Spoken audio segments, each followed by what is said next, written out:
बिस्मिल्लाहिर्रहमानिर्रहीम, अस्सलाम वालेकुम। उम्मीद है कि आप खैरियत से होंगे। 11वीं क्लास की जो बुक आ चुकी है मैथमेटिक्स की, और ये मार्केट में मौजूद है। और अभी आप जो ना वो इस साल ये वाली बुक पढ़ेंगे और इसमें जो ना वो चैप्टर्स जो भी होंगे उसको डिटेल से आप देखेंगे। तो जो सबसे पहला चैप्टर है उसकी आज थोड़ी सी इंट्रोडक्शन देख लेते हैं। चैप्टर नंबर 1 है आपका 11वीं क्लास का कम्प्लेक्स नंबर। ये असल में जो चैप्टर था ये चैप्टर नंबर 2 था पुरानी बुक का। तो अब ये जो नई बुक है उसमें हमने पहला चैप्टर ही कम्प्लेक्स नंबर पढ़ना है, और कम्प्लेक्स नंबर की थोड़ी सी इंट्रोडक्शन आज देख लेते हैं इस वीडियो में। तो कम्प्लेक्स नंबर क्या होता है? कम्प्लेक्स नंबर दो पार्ट से मिलके बनता है, दो टाइप के नंबर से मिलके बनता है, एक रियल नंबर और एक इमेजिनरी नंबर। ठीक है, real number and imaginary number. अच्छा, रियल नंबर जो होता है ना, रियल नंबर, इसको आपने 9th क्लास वाली वीडियो में कंप्लीट सही तरीके से समझा होगा। ये 9th क्लास में आपने सही तरीके से रियल नंबर को समझा होगा। रियल नंबर की पूरी वीडियो डिटेल के साथ जो ना आपको 9th क्लास की प्लेलिस्ट में मिल जाएगी। तो ये मतलब इतना इंपॉर्टेंट भी नहीं है कि हम रियल नंबर को थोड़ा सा दोबारा देखें और दोबारा जो ना वो देखें। तो रियल नंबर रैशनल और इरेशनल से मिलके बना है, वो आगे जो ना वो बहुत सारी चीज़ें उसमें हमने सारी डिस्कस की थी। इमेजिनरी नंबर को समझना है, ये आपके लिए नया है। ये जो चीज़ है ये आपके लिए नहीं है, क्योंकि आपने 9th क्लास पुरानी बुक से पढ़ी है, तो इसलिए आपको इमेजिनरी नंबर जो है ना वो क्या नया कॉन्सेप्ट नज़र आएगा। अच्छा जी, तो इमेजिनरी नंबर और रियल नंबर्स को मिला देते हैं तो वो कॉम्प्लेक्स नंबर बनते हैं। इमेजिनरी नंबर क्या होते हैं? मिसाल के तौर पर, फॉर एग्जांपल, अगर मैं किसी एक वैल्यू का रूट लूं जिसका आंसर परफेक्ट हो और आंसर मुझे पता चल जाए +-2, इसका आंसर है +-2। अगर हम रूट का 4 का रूट लेते हैं तो उसका आंसर क्या आता है? +-2, यानी कि प्लस के 2 का स्क्वायर भी 4 होता है और माइनस के 2 का स्क्वायर भी 4 होता है। यानी कि मैं इसको अगर ओपन करके लिखूं तो 2 बार अगर मैं 2 को मल्टीप्लाई करवाऊं तो √4 बनता है। अगर मैं 2 बार -2 को भी मल्टीप्लाई करवाऊं तो √4 बनता है। माइनस माइनस प्लस और 2 2 ज़ा 4। ठीक है, तो ये एक मिसाल थी कि अगर हम किसी नंबर को इस तरीके से देखें तो वो जो है ना उसका परफेक्ट आंसर आ रहा है, उसको हम रियल नंबर बोलेंगे। एक रियल नंबर की डेफिनेशन ये भी बताई, ये जो नंबर है ये लोकेट करता है, it is exist on number line. Number line क्या बोला है भाई? दुनिया के जितने भी नंबर हैं उस नंबर पर लाइन पर मौजूद होंगे, उसको हम नंबर लाइन बोलेंगे। ये एग्जिस्ट करेंगे रियल नंबर नंबर लाइन पर। मिसाल के तौर पे इधर देखते हैं। अब मुझे आप ये बताएं कि रूट लें -4 का तो आंसर आ जाए कुछ ना कुछ। तो आप जब कैलकुलेटर में √4 लिखेंगे तो उसका आंसर कैलकुलेटर मैथ एरर बताएगा या अनडिफाइंड वैल्यू, यानी कि जिसको जो सिंटैक्स एरर में आ रहा होगा और उसको पता ही नहीं है। क्यों नहीं पता? अभी मैंने आपको बोला कि ये जो 4 है इसको आपने 2 एक जैसे नंबर से मल्टीप्लाई करवाना है, तब आप उसका आंसर बता सकेंगे। 4 किस चीज़ का स्क्वायर है? इसका मतलब 2 एक जैसे नंबर्स का। आपने मुझे बताना है कि ये -4 कौन से 2 एक जैसे नंबर से मल्टीप्लाई होगा तो तब -4 बनेगा। दुनिया में ऐसा कोई नंबर ही नहीं है जो एक जैसा मल्टीप्लाई होके -4 बनाए। आपके जहन में आ रहा होगा सर -2 मैंने आपको करके सामने दिखा दिया। -2 से मल्टीप्लाई होगा तो +4 आ रहा है। आपके जहन में एक और चीज़ आ रही होगी, सर +2 और -2, +2 और -2 दोनों डिफरेंट चीज़ें। +2 पॉजिटिव वैल्यू और वो एक अमीरी वाली कॉन्सेप्ट को ला रही है, और -2 क्या है? वही गरीबी वाले कॉन्सेप्ट को ला रहा है।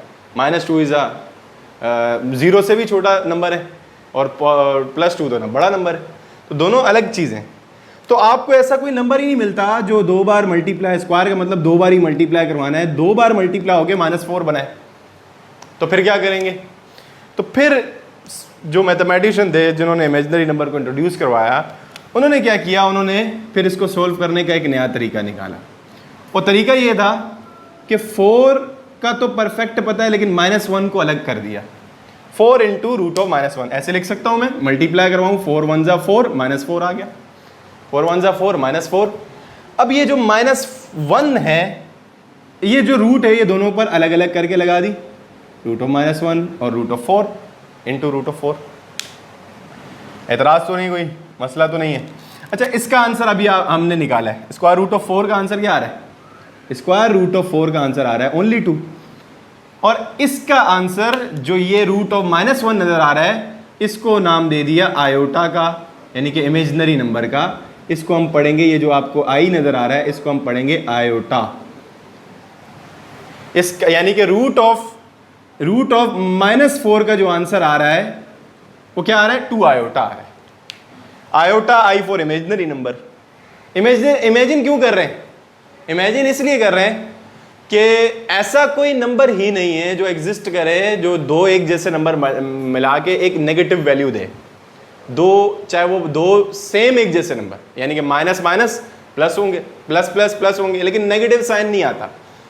तो रूट के अंदर नेगेटिव वैल्यू अगर आ जाए स्क्वायर रूट के अंदर, तो फिर उसको इस तरीके से सोल्व किया जाएगा कि 4 इंटू रूट ऑफ -1, 4 इंटू -1, फिर रूट अलग अलग करके रूट ऑफ -1, यानी कि अब साबित ये हुआ कि रूट ऑफ -1 की जगह हमेशा हम क्या लिखेंगे, आई लिखेंगे, यानी कि आयोटा लिखेंगे। रूट ऑफ -1 की जगह क्या लिखेंगे, आयोटा लिखेंगे। इसी तरह रूट ऑफ -1 अगर मैं आयोटा स्क्वायर लगा दूं तो यहां पर स्क्वायर से रूट कैंसिल होगा, तो यानी कि आयोटा स्क्वायर की वैल्यू आपके पास आ जाएगी -1।